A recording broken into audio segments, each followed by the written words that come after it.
Sodom. At first light this morning, the stranger stood at the gate.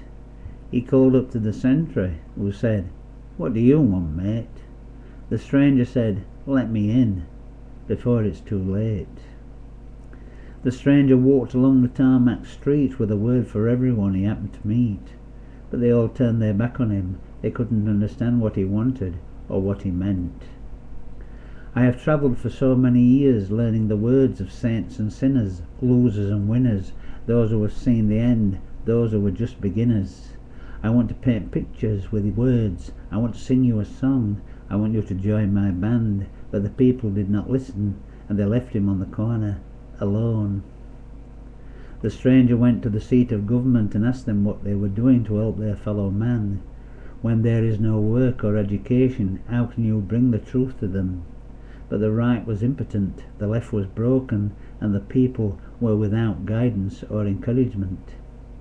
The stranger went into the classroom to try and teach the children, but how could you talk to them when their parents give them everything, when they cannot read and write, and that it doesn't mean anything to them?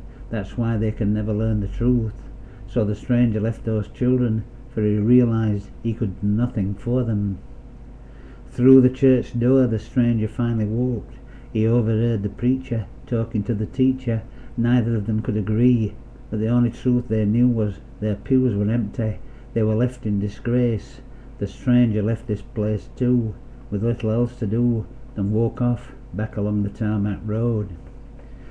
The stranger was sad, for he had worked hard for as long as he could remember, riding the train, searching for fame, so he could spread the word of all things to come, which he understood would happen if man did not heed the word.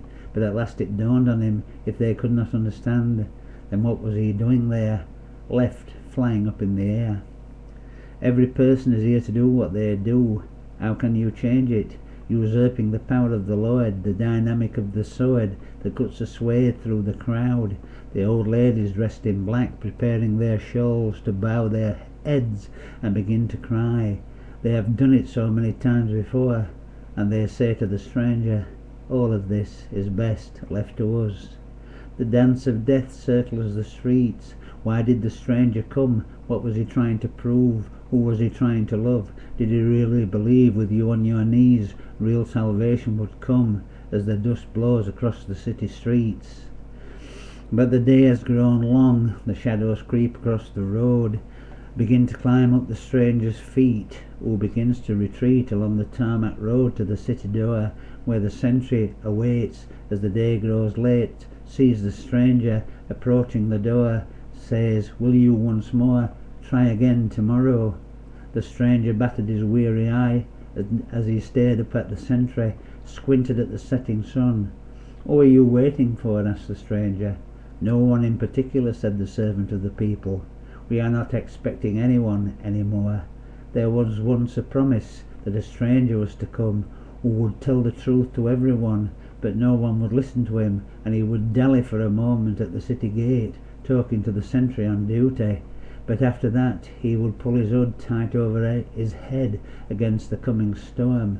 He would then turn his back on the city and walk back into the desert, wondering at the multitude of people, all those he had failed to help.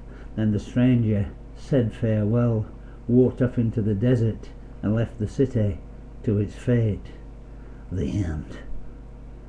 Sodom.